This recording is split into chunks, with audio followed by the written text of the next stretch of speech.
So, as you will be aware, on the 18th of April this year, Mrs. May decided to call an election, and in calling an election, she said that reason why she was holding it was that she needed to secure a mandate for her vision of Brexit, and above all, to secure a large overall majority inside the House of Commons in order to be able to deliver her vision of Brexit. So what I want to ask, therefore, is that although the Prime Minister may not have achieved her objective of winning a large overall majority, or indeed winning any kind of overall majority, to what extent did Brexit affect the way in which people voted in the 2017 election? And insofar as it did, is this something that cut across the existing traditional patterns of electoral politics in Britain, or is it something that reinforces? So is Brexit a disruptive force, and people voting in line with Brexit, is this something that changes some of the patterns that we are used to in British elections, or is it something that actually is simply reinforcing existing lines of divisions between the political parties? So I'm interested, in to what extent is Brexit at least one of the influences on the way people voted, in particular on the extent to which people switched between the parties, and particularly switching into and out of Conservative and Labour. And secondly, insofar as they did, what are the consequences of this for our understanding of the structure and character of electoral divisions inside the UK? Now, to do that, I'm going to be pretty Catholic, with a small c by the way, pretty Catholic in my use of data. I'm going to use a variety of sources. I won't always bother to tell you which one I'm using, but if you bother to read the things at the bottom, you'll find where it came from. First thing I'm going to use is the British Social Attitude Survey for 2015, because I'm partly wanting to look in particular at how things shifted between 2015 and 2017. British Social Attitudes, an annual face-to-face survey that isn't primarily about politics. It asks about a wide range of social issues. It's a high-quality survey. It's done face-to-face. We knock on people's doors, and if you don't answer the first time, we knock again. And then if you say, I'm not very keen, we say, I'm terribly sorry, but I'm going to knock it again. Eventually, people get ground into responding to the survey. And the people who are chosen entirely at random, i.e., as the statisticians tell us it should be done. The second thing I'm going to use is something that is a spin-off from the British Social Attitude Survey, and that is a, strictly speaking, mixed mode. By mixed mode, I mean it's partly done over the internet and partly done by phone. It's primarily done over the internet, but for those people who can't or won't answer over the internet, we then ask them to do it, try to get hold of them over the phone. This, in some senses, is closer to some of the online polling that you'll see reported in newspapers, but it has three distinguishing characteristics. One is, again, the people who are chosen for interview are chosen entirely at random. They're actually the people who originally were interviewed as part of the British Social Attitude Survey in either 2015 or 2016. So therefore, the original sample selection is random probability. The second thing is, I've already said, it's if you don't answer over the internet, you also get through over the phone. And the third thing, although still relatively quick by academic standards, as you will see, the fieldwork period is long. So again, we take a long time trying to get hold of people, because there's evidence out there that the people who it's more difficult to get hold of are not necessarily in the same politically as those who will respond relatively to a poll. So that's one suite of things. Now the other suite of things comes much closer to home, which is the British Election Study Internet Panel that Ed and Fieldhouse and Jane Green are running along with others here. And I'm taking in particular the wave that was conducted immediately after the 2017 election, though on occasions I'm also comparing it with data collected in previous ways. The great thing about this is that it's enormous. It has about 30,000 cases. Downside is it isn't known in probability, but the fact that you've got so many people means you can do lots of things you couldn't otherwise do. Meanwhile, along the way, you will also find that I'm using some commercial polling data collected by Lord Ashcroft, data collected by ICM, data collected by YouGov.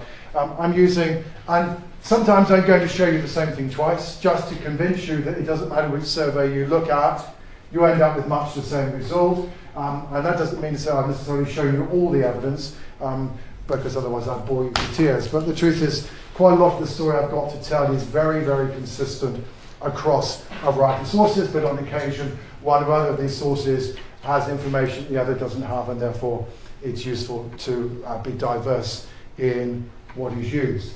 Okay, let me go back to the beginning, because what I'm particularly interested in here is the link between how people vote and their value orientations. And I'm going to focus in particular on two sets of value orientations. The first is, loosely speaking, left versus right. Now, what do I mean by this? What I mean by left versus right, essentially, we can regard somebody as being on the left if they are somebody who is inclined to say, yeah, the government should do a bit more, it should intervene a bit more in the economy, and by the way, I think our society is a bit unequal and the government should be trying to reduce inequality to some extent. That's a broadly left-wing orientation. By right, I mean somebody who says, actually the government should stand back a bit more. It's trying to do too much. It's intervening too much in the economy and constraining business. And by the way, actually maybe we have to live with inequality because this creates the incentives that promotes economic growth.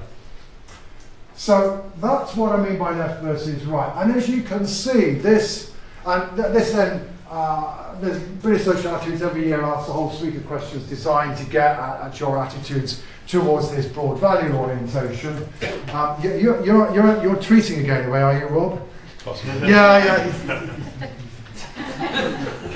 It's like this all the time. Right. Okay. So we asked a whole set of questions from which we can then basically divide the British public into around the 1/3 or so most left, the 1/3 or so most right wing, and the 1/3 or so who are in the centre.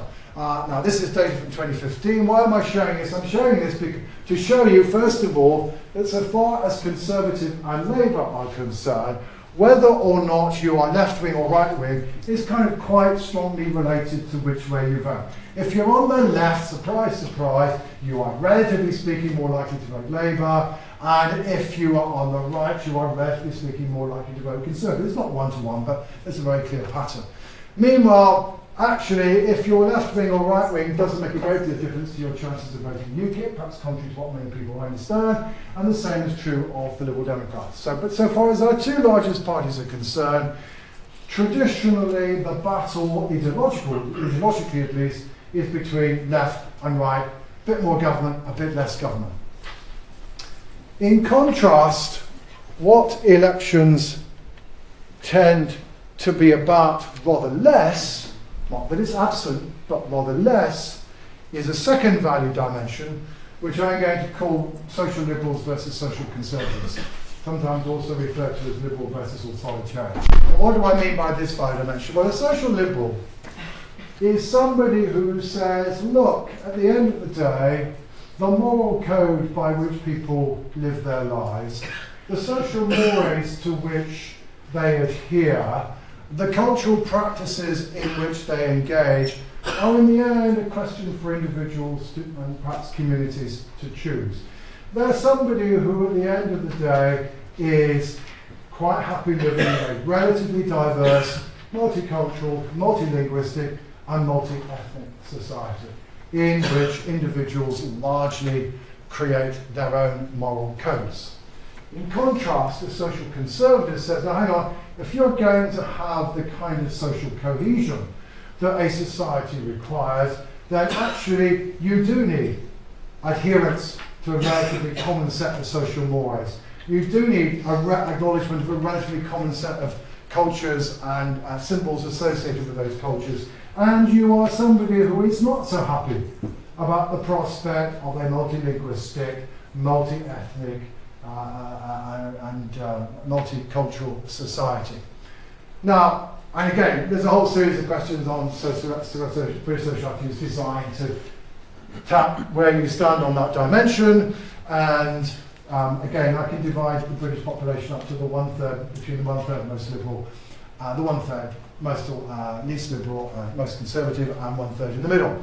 Now, this dimension is not absent. Notice in particular, this is how you begin to identify UKIP supporters. They're social conservatives. Conversely, this is how you begin to understand who becomes a Liberal Democrat. They tend to be social liberals. There is some difference historically between Labour and the Conservatives. Social Conservatives are a bit more likely to vote Conservative, social Liberals a bit more likely to vote Labour. But as you can see, if you remember anything at all about the previous graph I've shown you, the gap is much smaller. So far as our two largest parties are concerned, politics, so far as their value orientation is concerned, is essentially a battle between left and right. And the second dimension about social liberals versus social conservatives, yes, affects some of the smaller parties, but for the most part is a secondary story so far as the two larger parties are concerned. Now, having taken that in mind, we looked at 2015, let's now look at the 2016 EU referendum.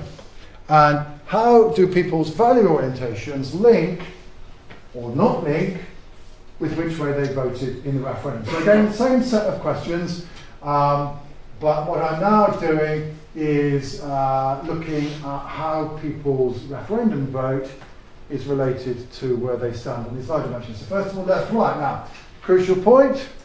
Basically, whether you're a left-winger or a right-winger made virtually no difference at all to your probability of voting Remain or Leave. The referendum was not a referendum about what should the size of the British state be and how far should it intervene in the economy, etc., etc. We were not, for the most part, talking about left versus right issues, and the truth is that left-wingers were almost as likely to vote Leave as right-wingers.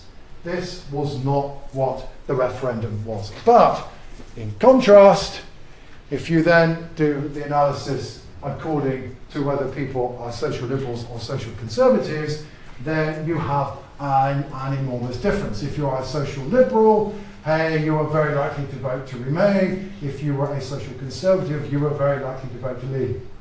So, if Brexit did influence the way in which people voted, if it made some people move towards the Conservatives, some people move towards Labour, then one can certainly see how it's potentially, at least, a disruptive force. Because if indeed Brexit and therefore the values that underlie people's choice on Brexit influence the way they voted, then we should be expecting to find that perhaps this social liberal versus social conservative dimension has become more important in terms of the structure of electoral choice, and maybe the left-right dimension, therefore, relatively speaking at least, rather less important. And that, in a sense, is the proposition in particular that I am going to pursue. Now, before we do that, however, just in case you need getting up to speed, a little bit about the demographics of the referendum. Again, the left-right divide, traditionally at least, although much weaker in recent years, is one that's associated with social class, and that therefore middle class people tend to vote Labour, Conservative, working class people more likely to vote Labour. But this, again, was primarily not what the referendum was about. First big demographic difference in the referendum was age. Younger people were much less likely to vote Leave than were older people. And the second was educational background.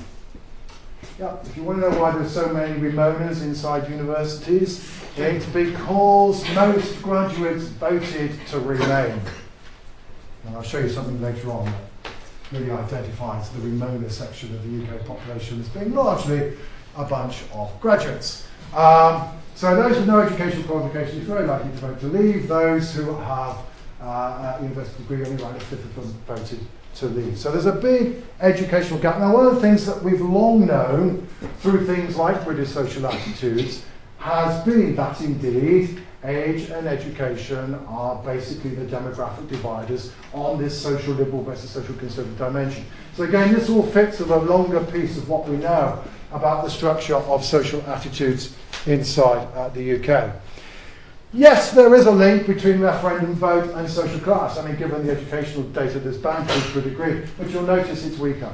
It's primarily education that is the big demographic divide, rather than people's position in the occupational workforce.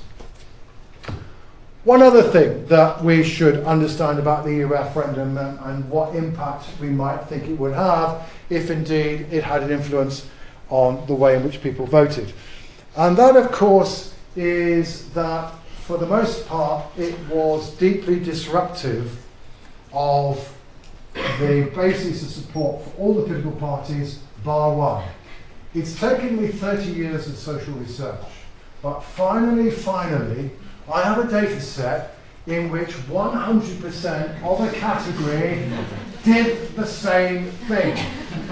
Usually it's 98 or 99, and somebody in the audience gets up and says, how do you explain the fact that 2% of UKIP supporters voted to remain? And I go, well, that's just measurement error, right? Well, this time you are saved the stupid question, all right? Because you can't even have a premise for asking it. But it literally, I was going, right, I've actually got 100% of people who identify with UKIP who voted to leave in this particular data. I can find you the odd one where it's only 98 or 99. Probably true in Ed's data set, it's only about 98% of party identifiers that vote for UKIP.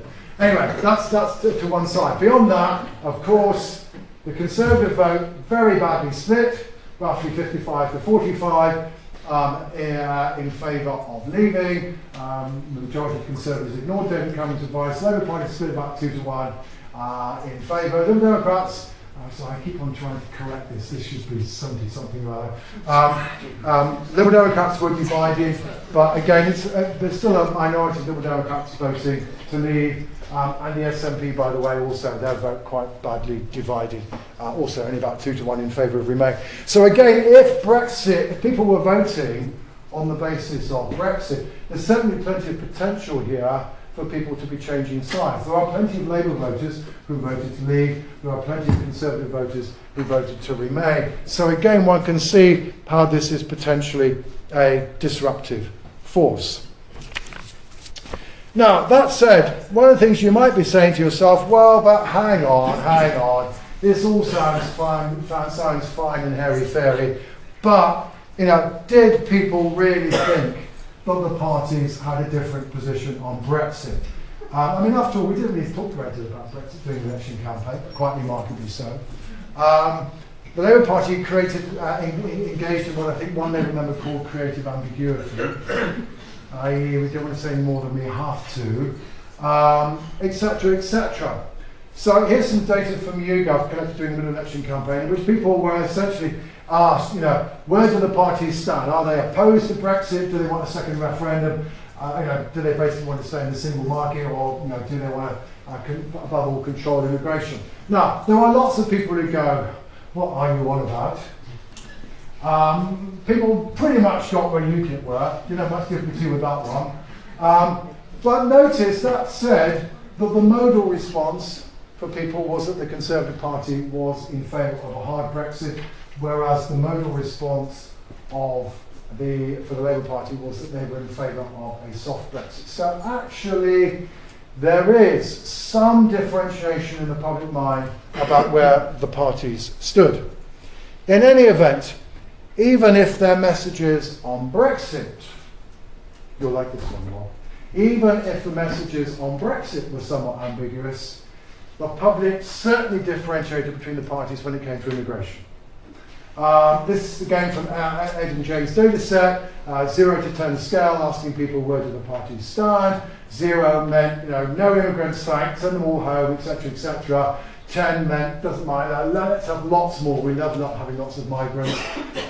You can see people more or less had UKIP in the, you know, don't send us any more, please, camp. But the Labour Party regarded as much more liberal on immigration than was the Conservative Party. So even if the message on Brexit, in particular, was perhaps somewhat obscure and clouded when it comes to one of the broad key issues in the Brexit debate, and when it comes to one of those issues which is where attitudes are very, very heavily a function of whether you're a social liberal or a social conservative, then there is very sharp differentiation in the public mind between the two parties. After all, Jeremy Corbyn refused to say that immigration would come down under the Labour Party, whereas the Conservative Party still stuck to the idea of trying to get net immigration below 100,000, and the public got to that.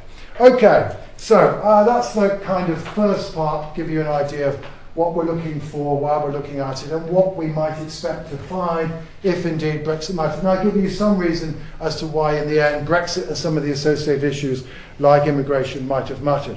So let's start to look to see whether or not Brexit did make a difference. First of all, I'm just going to look at the very narrow period of the 6-week campaign itself. This is data from ICM, and I'm basically taking all ICM's polls. Left-hand side are the polls that were done basically before the election was held by ICM. The right-hand side are the last 4 or so ICM polls done before polling day. In each case, the sample's divided up into Remain voters and Leave voters. And you can look at this and you can look at the clock and say, oh, he's easily going to beat 4 o'clock because it's pretty clear there ain't nothing going. I.e., these are the people who voted Leave, all right? And as you can see, the Conservative vote goes up by 5 points amongst Leave voters during the course of the campaign. The Labour vote goes up by, it's much lower, but it goes up by 6 points during the course of the campaign. It would appear that therefore there's nothing doing. It would look as though, so far as Leave voters are concerned, they both moved towards Labour and the Conservatives, as the UKIP vote declined and nobody else did terribly well. And ergo, therefore, there is no difference between Remain and Leave voters, or at least the People's Brexit position doesn't make any impact on the extent to which they switch the parties. However, just in case you were hoping this talk was going to come to a rapid end, let's now do the same analysis for Remain voters. And what you will notice is that the Conservative vote fell amongst Remain voters during the course of the election campaign, from 38% to 33% according to ICM. And meanwhile, although Labour's vote, yes, did go up amongst Leave voters, and we should always bear in mind Labour did gain ground amongst Leave voters, the increase in its support amongst Remain voters during the campaign is much bigger. It's in the order of 13 points. So actually, first of all, just looking at the short-term dynamics of the election campaign itself, looks as though indeed whether you were a Remainer or whether you were a Leaver made a difference to the extent to which you moved in one direction or the other. But let's now take a longer lens, because in a sense what I'm interested in is the extent to which 2017 is different from 2015, and 2015 is, as it were, standing for other recent elections. This, first of all, is from Lord Ashcroft, who very helpfully asked an opinion poll, which published more or less the day after the election, in which he asked people, A, how did you vote in the general election? B, how did you vote in the last election in 2015? And oh, by the way, how did you vote in the EU referendum? So I can take those 3 pieces of information and I can divide the sample up into those people who voted Remain, those people who voted Leave, and I can look to see what is the aggregate level of support for the parties in the 2 elections and how that changed over time. And in most of this talk, I'm primarily interested not so much in what influences individual voters, although that's part of the story, but I'm actually primarily interested in how the structure of the vote in general changes during the course of the election. And here is something pretty clear. The Conservative vote amongst those people who said they voted Remain fell as compared with 2015. It increases markedly amongst those who voted Leave. In contrast, the Labour Party, although yes, it did gain ground again amongst Leave voters, the gain amongst Leave voters is weaker than it is amongst Remain voters. So here's exhibit number 1, that the way in which people voted in the EU referendum was related to the aggregate dynamics of the electoral choice, and that in 2017 how you voted was more clearly related to your vote in the EU referendum than it had been 2 years previously. It was there beforehand, as you can see. In 2015, Conservative voters were much more likely, Conservative much more popular amongst Leave voters, and Labour more popular amongst Remain voters. But that divide widens during the course of the 2017 election. Here's exhibit number 2. This again is Ed and Jane's data. Exactly the same analysis.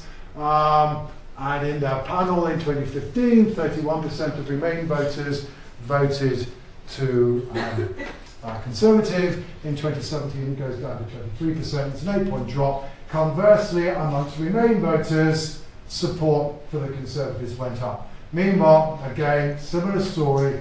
Labour's vote goes up amongst Leave voters, but it goes up more amongst Remain voters. So that's 2 of the many sources, and all the sources of data basically show us exactly the same story. Now, one of the things you might then say, well, okay, that's all kind of fine and dandy, but actually, hang on, insofar as the election was to do with Brexit, it wasn't really to do with whether you Remain or Leave. That was arguably yesterday's argument. The real argument was whether you want a hard Brexit or a soft Brexit. So maybe we should look to see whether or not that's related to the way in which people voted. Again, this is using Ed and Jane's data. One of the questions they asked was, which do you think is more important for the UK government to try and achieve the negotiations to maintain membership of the single market, or to be able to control immigration? Lots of people have asked this kind of question.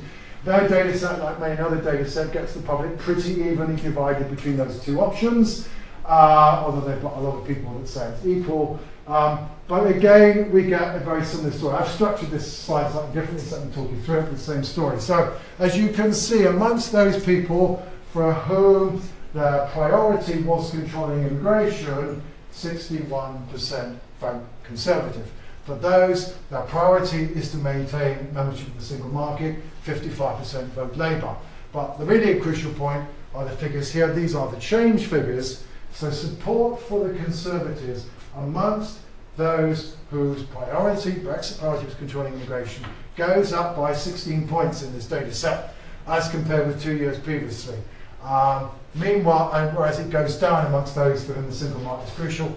And again, familiar pattern, the divide on the Labour side is not so stark, but it's still there. So again, looking at Brexit priority, again, indeed shows that this is a divide that is in evidence. Equally, much the same result if you look at a question that I developed for the Nuts End panel, and which we might call the Noah Edmonds question, which is whether or not you are or are not willing to do a deal with the EU over freedom of movement. So the question essentially says, look, let's say that at the end of the day, the European Union says to the UK government, look, if you want to maintain access to the single market, you've got to be willing to allow freedom of movement. In those circumstances, should the UK government do the deal or not? This is the most recent response distribution, which you can ask about later on if you want. What you will notice is that the people who say no deal were much more swung towards the Conservatives. Those who said deal swung away from them. That's again clearly here now, less in relationships as far as Labour is concerned. But on the Conservative side, at least, again, another way of getting at this issue of, to what extent do people value the single market over controlling immigration or vice versa? Again, we get a relatively similar story.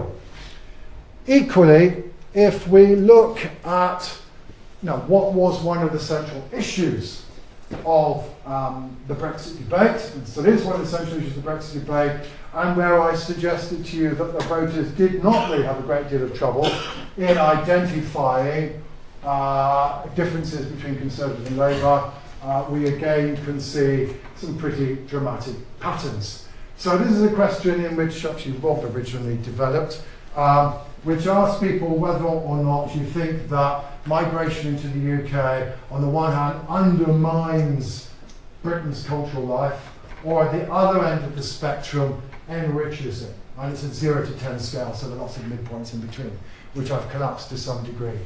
Again, what you can see is that the Conservative vote, which is already high amongst this group, goes up most amongst those who feel that immigration is a cultural threat, and conversely, the Labour Party tends to do rather better amongst those who think that immigration enriches our cultural life.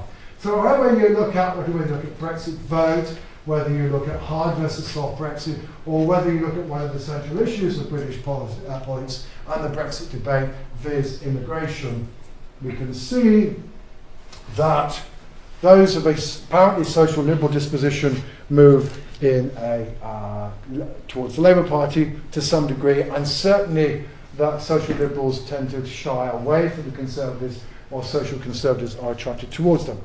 Indeed, that is what we can see if we now look directly at people's value orientations and how they shifted since 2015. So again, this is dividing people up. The same questions were on British social attitudes are also on the British election study. And so we can divide the electorate again into liberals, centre, conservatives. And as you can see, those people who are social conservatives, which now should not come as a surprise to you, swung towards the conservatives. Social liberals tend to swing away from the conservatives. Conversely, the Labour Party gained rather more ground amongst social liberals than amongst social conservatives. And just mentally bear in mind, because we're going to need to make this comparison, there now is a pretty clear division of vote by people's social liberalism versus social conservatism. If you are a social liberal, you're somewhere around 55 to 60% likely to vote Labour. If you're a social conservative, you're around 55 to 6% likely to vote Conservative. And so just hang on to those numbers, because we want to compare them with the left-right divide in a moment. Again, more than one source tells you the same story. This is what you get out of an outsend probability panel. Again, the Conservative Party gaining ground amongst social conservatives, losing amongst social liberals, and meanwhile Labour gaining rather more ground amongst social liberals than social conservatives. How two data sets done very, very different way, different sampling methods, all the rest of it, same answer.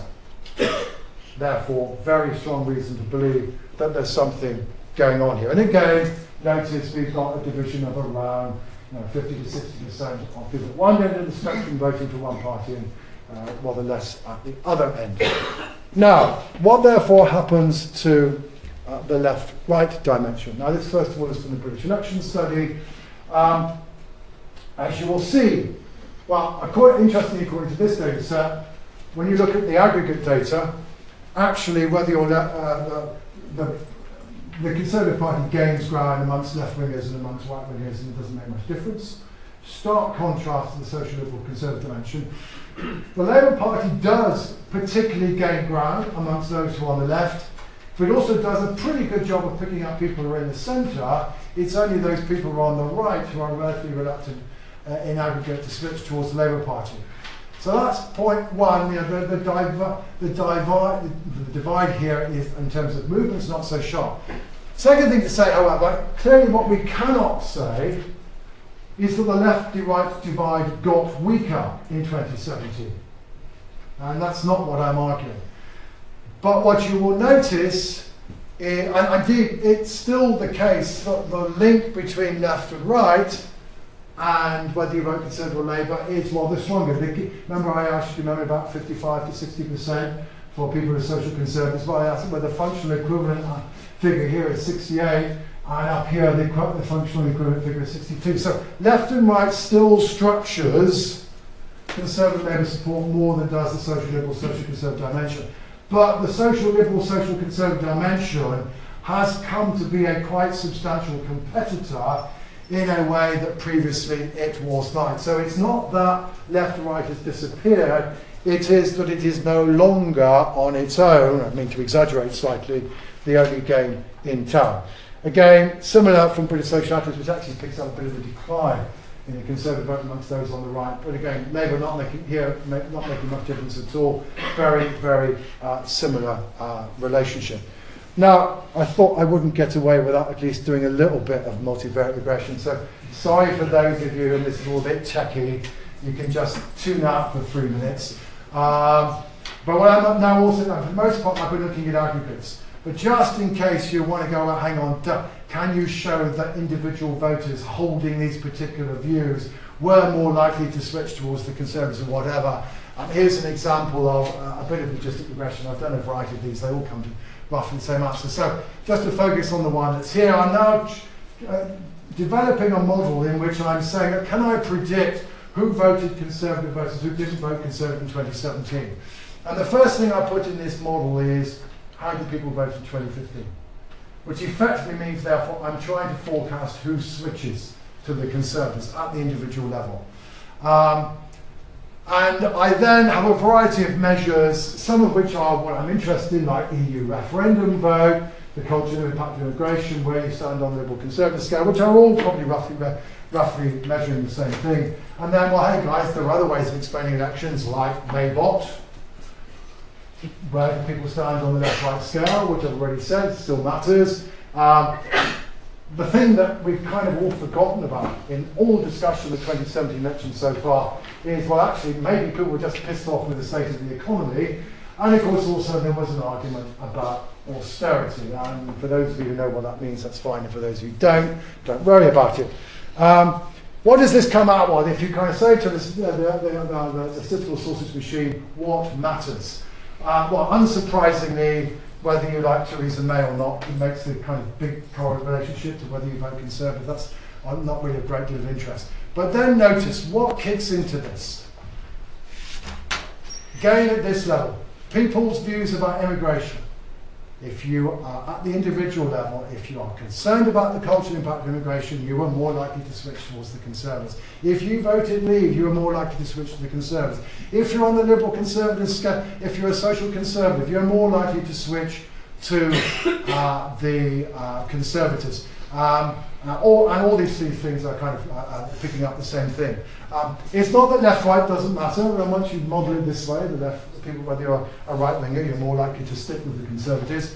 And it's not also that some of the other things that we usually talk about in elections, like people's economic evaluations, or indeed their views about austerity, also didn't matter. These also kick in, but they don't kick in to quite the same extent as some of the underlying value dimensions. So I'm not saying that forget all the other things that we said the British elections were about. This is an and statement rather than an or statement, but I think it's a rather interesting or statement.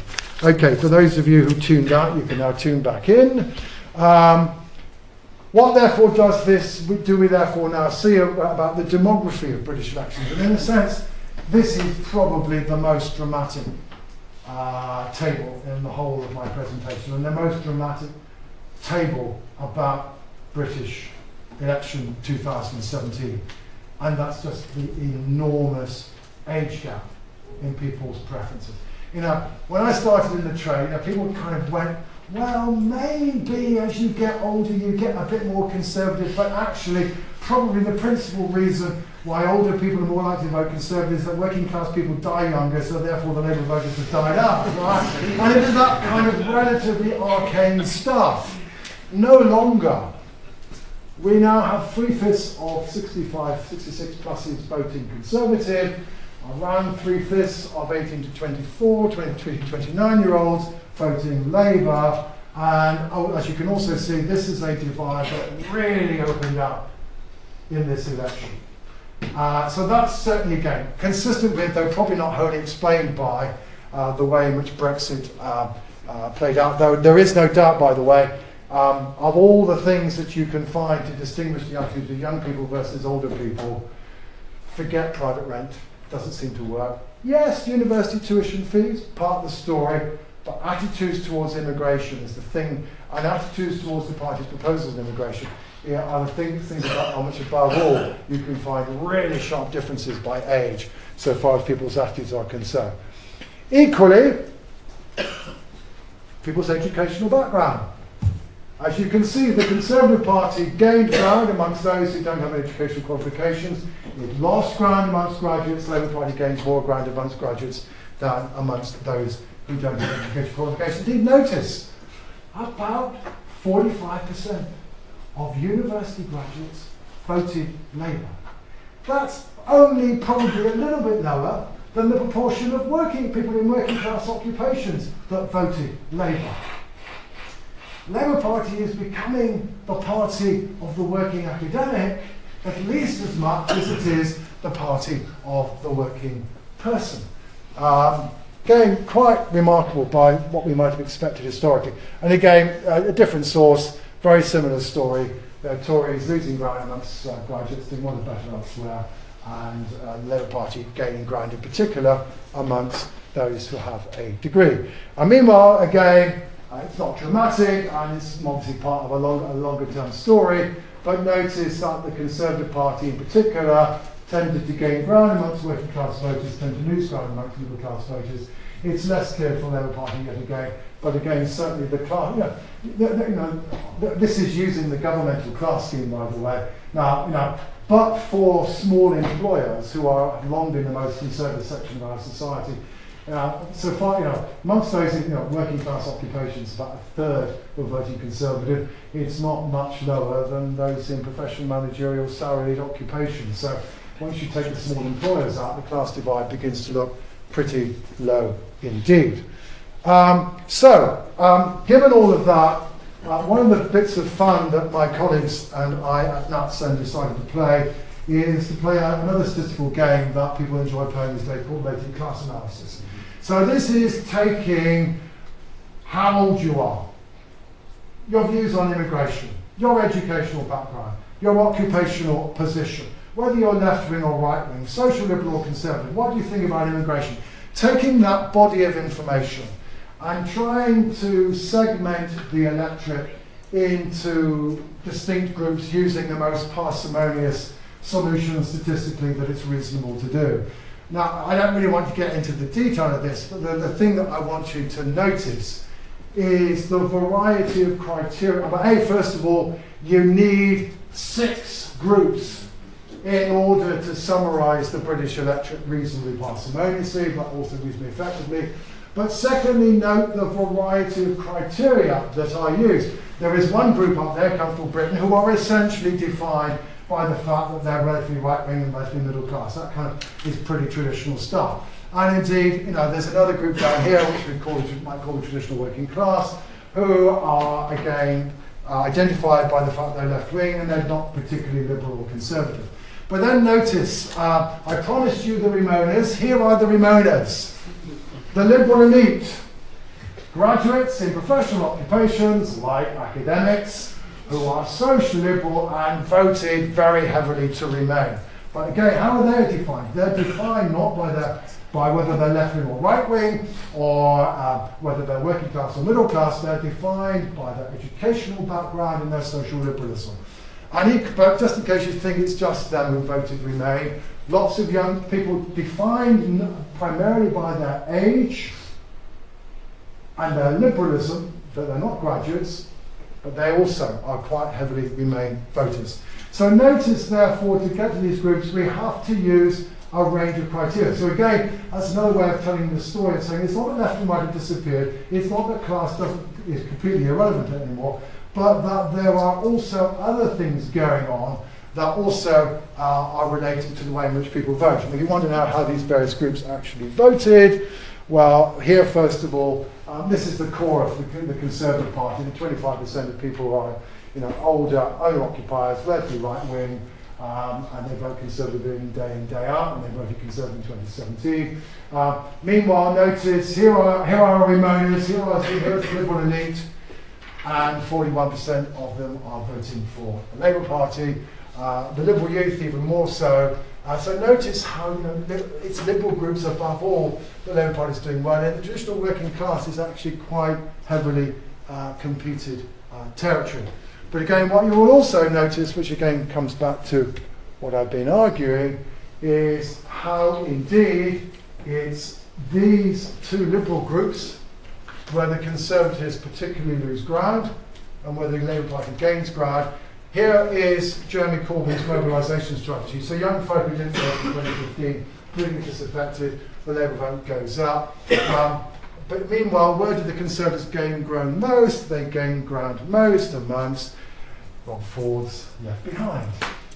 All right? So again, this is very much the kind of pattern we might expect given what I've shown you. And should we be surprised? Well, no, here's another way of looking at what went on in the 2017 election, which again helps to explain why we get what we get. What I'm doing here is identifying the net benefit to a party of movements to and fro various possible sources. So here, for example, is who benefits most. To what extent do the parties benefit from people moving into and out of abstention? This is the impact of people moving into and out of UKIP. What you will notice is that, apart from picking up a bit from abstainers, the increase in Conservative support in 2017 is basically, in a statistical or arithmetic sense, can be wholly explained by the collapse of the UKIP vote. That is the principal wellspring of the increase in Conservative support. Therefore, you should not have been surprised at what I've told you for the last 40 minutes or so, which is that the Conservatives have become more socially conservative, because that's the principal wellspring. In contrast, the Labour Party's vote is much more, it basically gained from everybody, but it particularly gained by mobilising people out of abstention. Thus, not so surprising that the increase in Labour support, although it's to some degree structured by Leave and Remain, is not so strongly structured. Okay, so that's basically what I've been arguing. So the Conservatives advance more amongst Leave and thus socially conservative voters. Labour, meanwhile, advanced more amongst Remain and socially liberal supporters, but the division is not so strong on that side, but it is discernible. This cuts across the traditional divides of British electoral politics, although it does not displace them. It's a new source of electoral competition that, for the time being at least, is existing alongside the left-right divide rather than displacing it. But in so doing, it's helped to ensure that if you now want, you can only ask somebody one question in order to guess which way they voted. You ask them how old they are. And you ask them that. You don't ask them what they do as an occupation. And the interesting thing, therefore, perhaps about this is what this means for the coalitions that the parties now have. The Labour Party still likes to think of itself as a party that represents the working class. But it finds itself, for a variety of reasons, with an electorate that in many respects is now a home for professional, socially liberal voters. This causes a tension inside the Labour Party about, well, do we continue to go after these middle class people, but hang on, people, this is not what I went into politics for. I went in politics in order to represent the working class. So the Labour Party is struggling with that tension. Meanwhile, on the Conservative side of the fence, where clearly things really, Brexit really did make a difference, think of the dog that didn't bark in the 2017 election. And that was the ritual letter from at least 95 of the 100, chairman of the 95, of at least 95 of the 100 largest companies on the FTSE index saying vote Conservative. It didn't happen.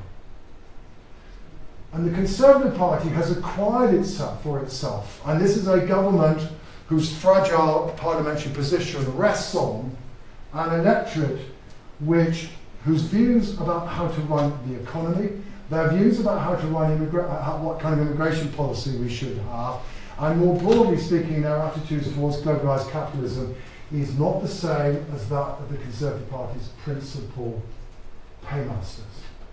How the Conservative Party deals with that tension will also, along with many other things about the tensions that face the Conservative Party, will also be interesting in the years to come. So it's not just that this new division, as it were, creates a different electoral structure that is of academic interest. It's also created a structure of political competition that causes angst and potential tensions within our two largest parties. Done? Yep.